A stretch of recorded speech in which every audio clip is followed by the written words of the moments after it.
नमस्कार दोस्तों, कैसे हैं आप। मैं संदीपन बनर्जी। और पहले तो नए साल का हार्दिक मुबारक आप सभी को। Happy wish U a very happy new year. आपके आपके फैमिली को सबको हैप्पी न्यू ईयर। अच्छे रहें, आपके स्वस्थ रहे, यही मैं कामना करूँगा। तो जैसे मैंने आपको कहा था कि नए साल में हम आपसे जुड़ेंगे केप टाउन में, तो लीजिए मैं जुड़ चुका हूँ केप टाउन के ब्यूटीफुल न्यूलैंड स्टेडियम से। आप देख, मेरे पीछे देख सकते हैं टेबल माउंटेन। दुनिया में मैं बहुत सारे क्रिकेट ग्राउंड्स में जाने का मुझे सौभाग्य हुआ है। उनमें से अगर आप मुझसे पूछे कि दुनिया के सबसे अच्छे टेस्ट वेन्यू कौन सा है, सबसे ब्यूटीफुल टेस्ट वेन्यू कौन सा है, तो शायद मैं इस ग्राउंड का नाम लूँगा। It is a city where the sea meets the ocean. पहाड़ और समुद्र का एक मिलन यहाँ पर होता है। Atlantic ocean. और अगर आप केप टाउन से थोड़ा 1-1.5 घंटे का जर्नी है, वहाँ पर अगर जाएंगे, एकदम अफ्रीकन कॉन्टिनेंट का एकदम बॉटम एंड है वो। वहाँ पर आप जाके देखेंगे कि अटलांटिक सी और इंडियन ओशन दोनों एक जगह पे मिलता है। और दोनों जो ओशन का कलर होता है वो डिफरेंट होता है। You can clearly see the difference. हालांकि मैं जाऊंगा वहाँ पर, अभी मैं टेस्ट मैच के लिए थोड़ा सा बिजी हूँ। होपफुली लास्ट टाइम भी जब मैं केप टाउन आया मैं वहाँ पर जा नहीं पाया। इस बार कोशिश करूँगा कि मैं वहाँ पर जाऊँ। तो ऐसे एक ब्यूटीफुल ग्राउंड पे न्यू ईयर टेस्ट कवर करना मेरे लिए तो बहुत, मैं अपने खुद को बहुत सौभाग्यमान मानता हूँ कि मैं ये कर पा रहा हूँ। Cape Town as a city, it is also has a very significant history as well. Cape Town में अगर आप यहाँ का इतिहास देखें, बहुत दिनों से जो है एक सेलर्स जो नाविक है उनका शहर रहता है। क्योंकि पहले जब सुएज खाल बना नहीं था, तब यूरोप से होके इंडियन सब कॉन्टिनेंट तक जाने का जो शिपिंग रूट था वो केप टाउन होके जाता था।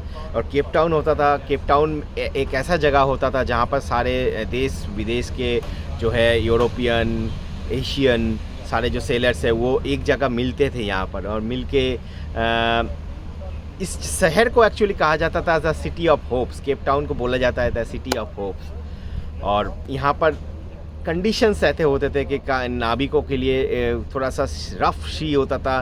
तो रफ सी को जब वो पार करके आते थे, तब उनको पास केप टाउन में कुछ दिन जो है आराम करने का मौका मिलता था। वो आपस में मिलते थे सिटी में, वो कुछ दिन रेस्ट लेते थे before taking their next voyage.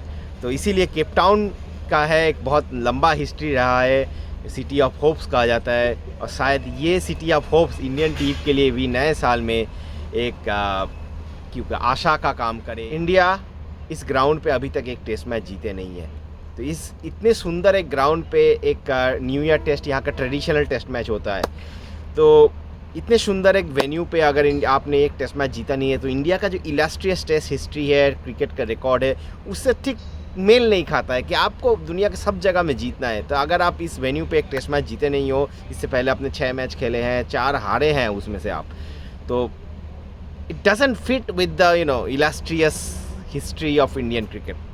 But nevertheless, इस बार मौका है भारत के पास, इस बार मौका है टीम इंडिया के पास कि ये टेस्ट मैच जीते और सीरीज़ को जो है 1-1 के बराबरी पे फिनिश करे। इससे पहले MS धोनी सिर्फ ऐसे एक इंडियन टेस्ट कैप्टन है जो यहाँ से टेस्ट सीरीज़ हार के नहीं गए हैं। बाकी जितने भी बार इंडियन टीम यहाँ पर आई है, सब बार जो है हमको हार का सामना करना पड़ा है सीरीज़ में, टेस्ट सीरीज़ में। लेकिन MS Dhoni is the only Indian captain जिन्होंने यहाँ पर सीरीज़ ड्रॉ करा के गए थे 2010 साल में, 10-11 में। तो देखिए, यहाँ पर 2 अड़चने हैं इंडिया के पास। एक है इंडियन टीम का मोराल जो है। केप टाउन एक सेंचुरियन में हम जैसे हारे, उसके बाद किसी भी टीम का मोराल डाउन हो सकता है। मतलब 2.5 डेज़ में हम हार गए वो मैच। सेकेंड इनिंग्स का वो बहुत ही ख़राब बैटिंग परफॉर्मेंस मैं कहूँगा। मेरे देखे हुए जितने भी टेस्ट मैंने इंडियन टीम के कवर किए हैं, उसमें अगर मैं याद करना चाहूँ, शायद इतने ख़राब बैटिंग शायद इसके पहले एडिलेड में, हालांकि एडिलेड में आई वॉज नॉट देयर जब 36 ऑल आउट हो गया था इंडियन टीम। बट जो भी है, देखिए, साउथ अफ्रीकन कंडीशन में you can expect pace, bounce, आपको यहाँ पर एक्सपेक्ट करना ही है। तो आपको प्रिपेयर भी ऐसे करना होगा। तो मुझे लगा कि इंडियन टीम जो है फर्स्ट टेस्ट में थोड़ा सा अंडर प्रिपेयर लगा मुझे। ये मेरा पर्सनल ओपिनियन है, आपका पर्सनल ओपिनियन कोई अलग हो सकता है, मुझे लगा। लेकिन ये जो कंडीशन यहाँ पर हमें देखने को मिल रहा है केप टाउन में, पिच जो है थोड़ा सा यहाँ पर थोड़ा सा मैं कहूँगा बैटर्स के लिए इजी होगा कंपेयर टू के सेंचुरियन। हालांकि यहाँ पर भी डिफिकल्ट होगा, पेस बाउंस यहाँ पर भी होगा, स्विंग भी यहाँ पर होगा। आपको पता है कि वर्नन फिलेंडर जो ये वेस्टर्न प्रोविंस क्रिकेट काउंसिल जो यहाँ का होम बोर्ड है, मतलब होम काउंसिल है, उसका एक मतलब हीरो रह चुके हैं वर्नन फिलेंडर। यहाँ पर वर्नन फिलेंडर का टेस्ट रिकॉर्ड आप उठा के देख लीजिए, बहुत बढ़िया है। बॉल मूव कराता है, बॉल स्विंग कराता है यहाँ पर। लेकिन ये जो कंडीशन है उतना यहाँ पर उतना स्पीड में स्पाइस या बाउंस नहीं होगा जितने हमें सेंचुरियन में देखने को मिला। तो यहाँ पर थोड़ा सा जो है इंडियन बैटर्स को थोड़ा सा बाउंस से कम परेशानी फेस करना पड़ेगा, लेकिन फिर भी परेशानी तो बहुत है। हमने देखा कि साउथ अफ्रीकन बॉलिंग यूनिट जैसे नंद्रे बार्गर, मार्को यंसन, कगिजो रवाडा, इन्होंने तो मतलब इंडियन बैटिंग को खोल के रख दिया था सेंचुरियन में। उस लाइनअप में यहाँ पर एनगिडी भी जुड़ेंगे। लुंगी एनगिडी अगर वहाँ पर जुड़ते हैं तो आप सोचिए कि क्या लीथल पेस अटैक होगा यहाँ पर साउथ अफ्रीकन टीम का। सॉरी, केशव महाराज जो लेफ्ट आर्म स्पिनर है, मुझे लग रहा है कि साउथ अफ्रीका एक स्पिनर के साथ भी जाएगी इस टेस्ट मैच में, क्योंकि विकेट्स जो है यहाँ पर गर्मी बहुत है, मतलब 34 डिग्री 35 डिग्री, और ऐसे ही weather throughout the test match रहेगा। तो वैसे वेदर में और विकेट में ना थोड़ा सा, मैं ज़्यादा नहीं कहूँगा, थोड़ा सा हल्का सा क्रैक्स है। अगर गर्मी बढ़ता है वहाँ पर फास्ट बॉलर्स में क्रैक में बॉलिंग करते हैं, क्रैक थोड़ा सा खुलता है टेस्ट मैच के दौरान, तो सेकंड इनिंग्स में जो है स्पिनर्स के लिए मदद हो सकता है। तो मुझे लग रहा है कि south Africa obviously Keshav Maharaj को यहाँ पर खिलाएंगे। This is my personal opinion. Again Bharat के नज़रिए से अगर देखें तो मुझे लग रहा है कि इंडियन टीम को अपने स्ट्रेंथ से जाना होगा, और अब इंडियन टीम का स्ट्रेंथ है स्पिनर्स, क्योंकि शार्दुल ठाकुर ने एज ए बॉलर भी ज़्यादा प्रभावित नहीं किया है, एज ए बैटर भी उनसे रन नहीं बन रहे। तो ऐसे कंडीशन में विकेट अगर आपको थोड़ा सा होल्डिंग बॉलर की ज़रूरत हो, ये अगर ऐसे विकेट्स में अगर आपको एक बॉलर चाहिए कि जो एक एंड से रन ना दे, एटलीस्ट प्रेशर बना रखे, तो मुझे नहीं लग रहा है कि Shardul Thakur is the right man for that job. I think someone like Ravichandran Ashwin can do that job, because Ravindra Jadeja तो पहले ऑटोमेटिक चॉइस है, वो फिट है, वो प्लेइंग 11 में आ जाएंगे।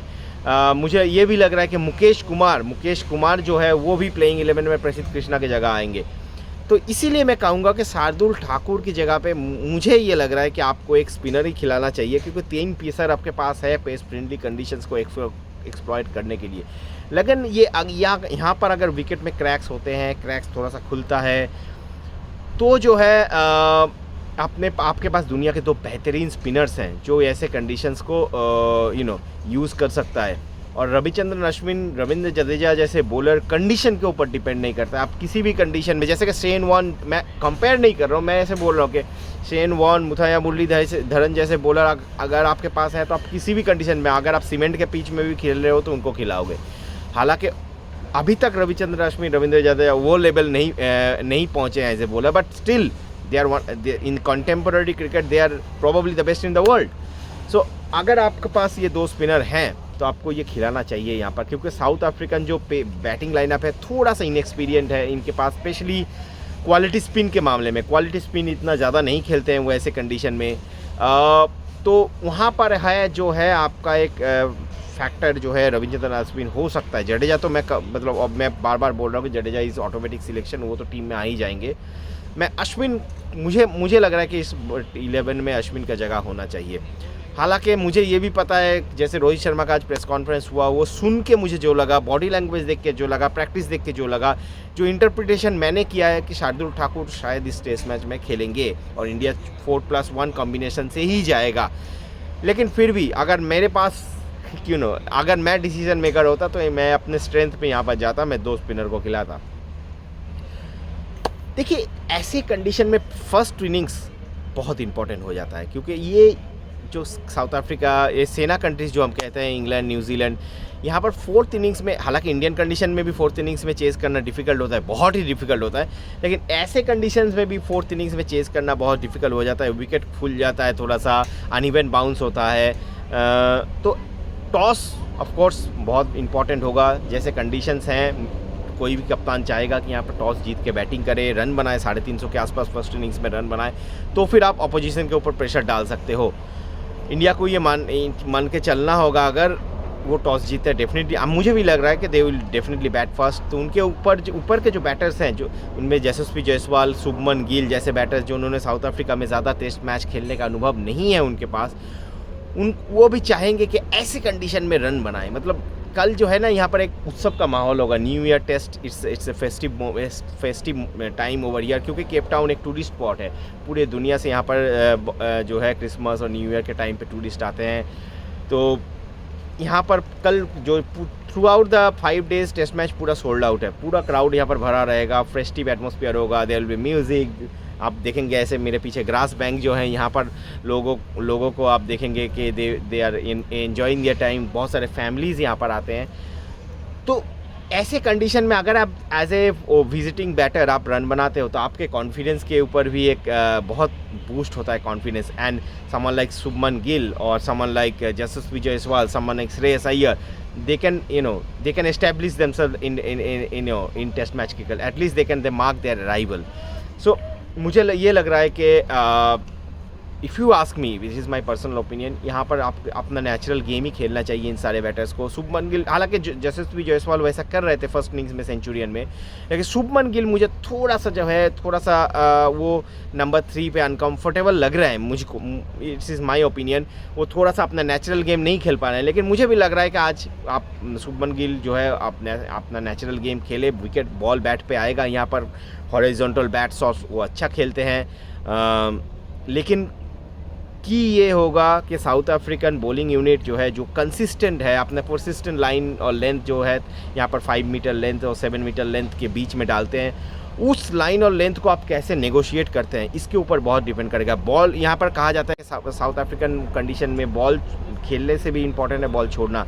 लेकिन ये इंडियन टीम में जितने भी अभी बैटर्स हैं, बहुत सारे बैटर्स अटैकिंग प्लेयर्स हैं, स्ट्रोक मेकर्स हैं। वो they like to play their shot. I think they should play their natural game. Let them play their natural game. They should not play like someone like Pujara, or they should not play someone like Rahane, क्योंकि वो उनका natural game था। यहाँ पर आपको run बनाना है, आपको 350 अगर आप बना दिए तो आप साउथ अफ्रीका के ऊपर प्रेशर डाल सकते हो, specially if you have 2 spinners in hand. अगर आपको 4th इनिंग्स में यहाँ पर खेलना है, डिफेंड करना है, तो आप साउथ अफ्रीका के ऊपर जो है प्रेशर बना सकते हो। तो 350 is the magic number I feel if you are batting in the first innings. उससे पहले आपको रोहित शर्मा का जो है टॉस जीतना बहुत ज़रूरी है। टॉस जीतो, बैटिंग करो, 350 पहुँचो, प्रेशर बनाओ साउथ अफ्रीका का। दिस शुड बी द मंत्रा। चलिए देखते हैं, जुड़े रहिए मेरे चैनल के साथ और केप टाउन का ये जो व्यू है इसका मज़ा लीजिए। और मैं जुड़ूंगा आपके साथ हर दिन मैच के बाद, थोड़ा पोस्ट मैच एनालिसिस करेंगे। मेरे चैनल में जुड़े रहिए। This is Sandipan Banerjee signing off from Newlands in Cape town.